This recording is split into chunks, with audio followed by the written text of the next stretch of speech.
जिस बेटे के लिए मैंने अपना घर गिरवी रख दिया, उसी ने अपने व्यापार के बड़े जश्न में मुझे नौकरों के कमरे में छिपा दिया।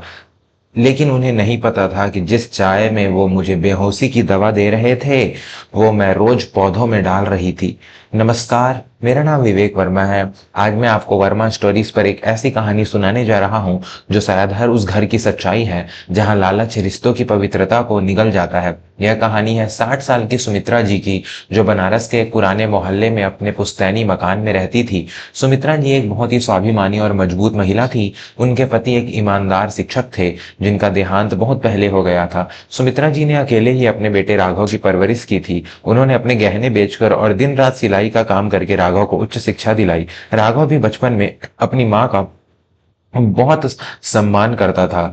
जब उसने अपना व्यापार शुरू करने की इच्छा जताई तो सुमित्रा जी ने बिना एक पल सोचे अपना पुश्तैनी मकान बैंक में गिरवी रख दिया ताकि उनके बेटे का सपना पूरा हो सके। शुरुआत में सब कुछ बहुत अच्छा चला। राघव का कपड़ों का व्यापार चल पड़ा और घर में पैसा आने लगा। सुमित्रा जी ने खुशी खुशी राघव का विवाह काव्या नाम की एक सुंदर और पढ़ी लिखी लड़की से करा दिया। उन्हें लगा कि अब उनके जीवन के संघर्ष खत्म हो गए हैं और अब वह अपनी बहू और बेटे के साथ एक सुखद बुढ़ापा बिताएंगी। लेकिन इंसान की असली पहचान तब होती है जब उसके पास पैसा और ताकत आ जाती है। काव्या के घर में आते ही चीजें बदलने लगी। काव्या बहुत ही महत्वाकांक्षी और सुख सुविधाओं की लालची लड़की थी। उसे सुमित्रा जी का पुराना रहन सहन और उनके पुराने विचार बिल्कुल पसंद नहीं थे। धीरे धीरे उसने राघव के कान भरने शुरू कर दिए। वह अक्सर कहती, राघव, तुम्हारी माँ बहुत पुराने ख्यालों की है। हमारे घर में अब बड़े बड़े व्यापारी आते हैं और तुम्हारी माँ उनके सामने अपनी पुरानी सूती साड़ी पहन कर आ जाती है। इससे हमारे रुतबे पर बुरा असर पड़ता है। राघव, जो कभी अपनी माँ के लिए कुछ भी कर गुजरने को तैयार रहता था, अब काव्या की हाँ में हाँ मिलाने लगा था। घर के फैसलों में सुमित्रा जी की भागीदारी शून्य हो गई थी। लेकिन सुमित्रा जी ने इन सब बातों को यह सोचकर नजरअंदाज कर दिया कि नई पीढ़ी है, उनका सोचने का तरीका अलग हो सकता है। लेकिन असली साजिश कुछ और ही थी। पिछले कुछ महीनों से सुमित्रा जी को हर शाम बहुत तेज थकान और नींद महसूस होने लगी थी। काव्या रोज शाम को उनके लिए अपने हाथों से इलायची वाली चाय बनाकर लाती थी और बहुत प्यार से कहती थी, माँ जी, आप दिन भर थक जाती हैं, यह चाय पी लीजिए, आपको बहुत आराम मिलेगा। सुमित्रा जी चाय पीती और कुछ ही देर में गहरी नींद में सो जाती। अगले दिन जब वह उठती तो उनका सिर भारी रहता और उन्हें चीजें याद रखने में परेशानी होने लगती। काव्या और राघव अपने रिश्तेदारों के बीच यह बात फैलानी शुरू कर दी कि सुमित्रा जी की दिमागी हालत अब ठीक नहीं है और वह धीरे धीरे सब कुछ भूल रही हैं। फिर वह मनहूस दिन आ गया। राघव के परिवार को 5 साल पूरे हो गए थे और उसे एक बहुत बड़ा निवेश मिलने वाला था। उस वह खुशी में उन्होंने बनारस के एक बहुत बड़े और महंगे होटल में एक शानदार समारोह का आयोजन किया था। सुमित्रा जी ने अपनी सबसे अच्छी रेशमी साड़ी निकाली जो उन्होंने बरसों से संजो कर रखी थी। उन्हें लगा कि उनके बेटे की इतनी बड़ी सफलता के दिन वह सबसे आगे खड़ी होंगी। लेकिन जब वह तैयार होकर हॉल की तरफ जाने लगी तो काव्या ने उनका रास्ता रोक लिया। उसके चेहरे पर एक कठोर भाव था। उसने सुमित्रा जी का हाथ पकड़ा और उन्हें हॉल के पीछे बने एक छोटे से अंधेरे कमरे की तरफ ले गई, जहां होटल के कर्मचारी अपना सामान रखते थे।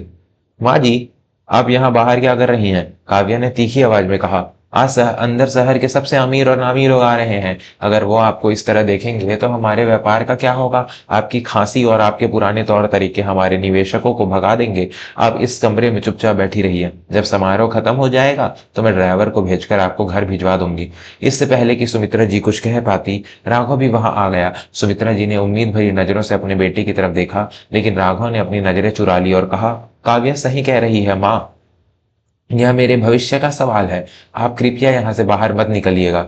यह कहकर वे दोनों वहां से चले गए। सुमित्रा जी उस अंधेरे और घुटन भरे कमरे में एक टूटी हुई कुर्सी पर बैठ गई। उनके कानों में बाहर बज रहे संगीत और लोगों के हंसने की आवाजें आ रही थी। जिस बेटे के व्यापार के लिए उन्होंने अपना घर तक दांव पर लगा दिया था, आज उसी बेटे ने उन्हें कूड़े की तरह छिपा दिया था। उनकी आंखों में आंसू बहने लगे, लेकिन उन आंसुओं में कोई बेबसी नहीं थी। उन आंसुओं में एक ऐसा दर्द था जो अब एक भयानक ज्वाला में बदल रहा था। सुमित्रा जी कोई साधारण महिला नहीं थी। जीवन की हर मुसीबत से उन्होंने अकेले लड़ना सीखा था। उस अंधेरे कमरे में बैठे बैठे उनका दिमाग तेजी से दौड़ने लगा। उन्हें याद आया कि पिछले कुछ दिनों से उनके कमरे के कागजातों के साथ छेड़छाड़ की जा रही थी। उन्हें अपनी उस गहरी नींद और काव्या की उस शाम वाली चाय पर भी शक होने लगा था। रात को जब वे घर लौटे तो सुमित्रा जी ने सोने का नाटक किया। अगले दिन शाम को जब काव्या हमेशा की तरह चाय लेकर आई तो सुमित्रा जी ने मुस्कुरा कर कप ले लिया। जैसे ही काव्या कमरे से बाहर गई, सुमित्रा जी ने वह चाय खिड़की के बाहर गमले में डाल दी और बिस्तर पर लेटकर गहरी नींद में होने का नाटक करने लगी। रात के करीब 12 बजे उनके कमरे का दरवाजा धीरे से खुला। सुमित्रा जी ने अपनी आंखें हल्की से खोलकर देखा। राघव और काव्या कमरे में दबे पांव आए। काव्या के हाथ में एक नीले रंग की फाइल थी और एक स्याही का पैड था। जल्दी करो राघव, ये गहरी नींद में है, इनके अंगूठे का निशान इन कागजों पर ले लो, काव्या ने फुसफुसाते हुए कहा। काव्या, मुझे डर लग रहा है, अगर माँ को पता चल गया तो। राघव की आवाज कांप रही थी। अरे डरपोक, इन्हें कुछ पता नहीं चलेगा, मैंने चाय में नींद की भारी गोलियां मिलाई हैं। ये पागल खाने के दाखिले के कागज और घर की रजिस्ट्री के कागजात हैं। एक बार इन पर निशान लग गया तो हम इस बुढ़िया को वृद्धा आश्रम भेज देंगे और यह पूरा घर हमारा हो जाएगा।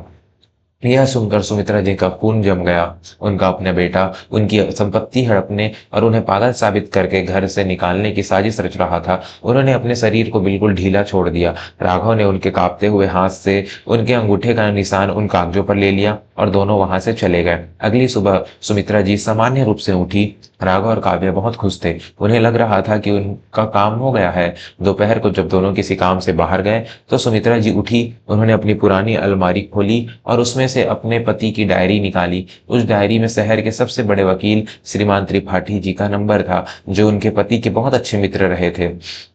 सुमित्रा जी ने उन्हें फोन किया और सारी बात बताई। इसके बाद उन्होंने अपने एक पुराने पड़ोसी, जो पुलिस विभाग में एक उच्च अधिकारी थे, उनसे संपर्क किया। सुमित्रा जी ने वह फाइल भी ढूंढ निकाली जिसे काव्या ने जल्दबाजी में राघव की अलमारी में रख दिया था। 2 दिन बाद राघव के घर पर एक बहुत बड़ी बैठक थी। जिन निवेशकों ने उसके व्यापार में पैसा लगाया था, वे सब अंतिम दस्तावेजों पर हस्ताक्षर करने के लिए उनके घर आए थे। काव्या ने पूरे घर को बहुत ही शानदार तरीके से सजाया था। सुमित्रा जी को पहले ही काव्या ने एक कमरे में बंद कर दिया था ताकि वह बाहर न आ सके।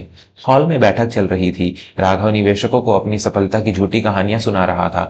तभी अचानक घर का मुख्य दरवाजा जोर से खुला। सब लोग चौंक कर उस तरफ देखने लगे। दरवाजे पर सुमित्रा जी खड़ी थी, लेकिन आज वह कोई लाचार या डरी हुई बूढ़ी औरत नहीं लग रही थी। उनका सिर गर्व से ऊंचा था। उनके पीछे शहर के सबसे बड़े वकील त्रिपाठी जी और पुलिस विभाग के 2 अधिकारी खड़े थे। काव्या के हाथ से चाय का कप छूटकर जमीन पर गिर गया। राघव का चेहरा पीला पड़ गया। माँ, आप बाहर कैसे आ गई और ये सब क्या है? राघव ने हकलाते हुए कहा। सुमित्रा जी धीरे धीरे चलते हुए हॉल के बीचों बीच आई। उन्होंने निवेशकों की तरफ देखा और बहुत ही शांत और कड़क आवाज में कहा, क्षमा कीजिएगा महोदय, लेकिन आज इस घर में कोई व्यापारिक समझौता नहीं होगा, क्योंकि जिस संपत्ति पर यह लड़का घमंड कर रहा है वह कानूनी तौर पर मेरी है और आज मैं अपना हक वापस लेने आई हूँ। वकील त्रिपाठी जी ने आगे बढ़कर अपनी फाइल खोली और कड़कती आवाज में कहा, इन निवेशकों को यह नहीं पता राघव कि तुमने इस घर को गिरवी रखा है और अब तुम अपनी मां को धोखा देकर इस पूरे मकान को हथियाने की कोशिश कर रहे हो। काव्या ने चिल्लाते हुए कहा, यह सब झूठ है, हमारी माँ की दिमागी हालत ठीक नहीं है, ये कुछ भी बोल रही हैं। सुमित्रा जी ने मुस्कुराते हुए वह नीली फाइल मेज पर पटक दी। दिमागी हालत मेरी नहीं, तुम्हारी खराब है काव्या। तुमने मुझे जो नींद की गोलियां दी थी उसकी मेडिकल रिपोर्ट मेरे वकील के पास है, और ये रहे वो कागज जिन पर तुम दोनों ने रात के अंधेरे में मेरे अंगूठों के निशान लगा लिए थे ताकि तुम मुझे पागल खाने भेज सको। पुलिस अधिकारी ने आगे बढ़कर कहा, वरिष्ठ नागरिक सुरक्षा कानून और धोखाधड़ी के तहत हम आप दोनों को गिरफ्तार कर सकते हैं। सुमित्रा जी ने अपनी सारी संपत्ति जो उन्होंने आपके नाम करने का वादा किया था उसे रद्द कर दिया है और इस घर को खाली करने का कानूनी नोटिस भी जारी कर दिया गया है। यह सुनते ही निवेशकों ने अपने कागज वापस ले लिए। एक निवेशक ने गुस्से में कहा, जो इंसान अपनी जन्म देने वाली मां का सगा नहीं हो सका वह हमारे व्यापार का सगा क्या होगा? हम अपना पूरा पैसा वापस ले रहे हैं। राघव के पैरों तले जमीन खिसक गई। उसका पूरा व्यापार, उसकी इज्जत, सब कुछ एक पल में खाक हो गया था। वह रोता हुआ अपनी माँ के पैरों में गिर पड़ा। मुझे माफ कर दो माँ, मैं इस औरत के लालच में अंधा हो गया था।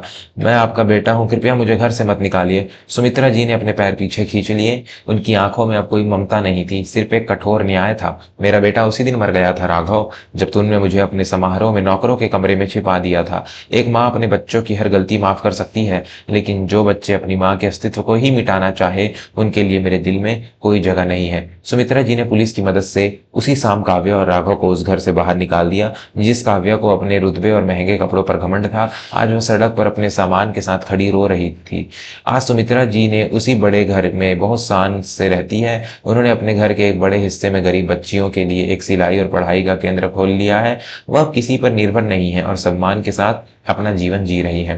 दोस्तों, लालच एक ऐसा जहर है जो इंसान की सोचने समझने की शक्ति को खत्म खत्म कर देता है। एक माँ जो अपने बच्चों के लिए पूरी दुनिया से लड़ जाती है, जब वही माँ अपने आत्मसम्मान के लिए खड़ी होती है तो बड़े बड़े घमंड टूट कर बिखर जाते हैं। अगर आपको सुमित्रा जी का यह फैसला सही लगा हो तो कृपया इस वीडियो को लाइक करें और कमेंट में बताएं कि क्या उन्होंने राघव को घर से निकाल कर सही किया। वर्मा स्टोरीज से जुड़े रहने के लिए हमारे चैनल को सब्सक्राइब जरूर करें। धन्यवाद।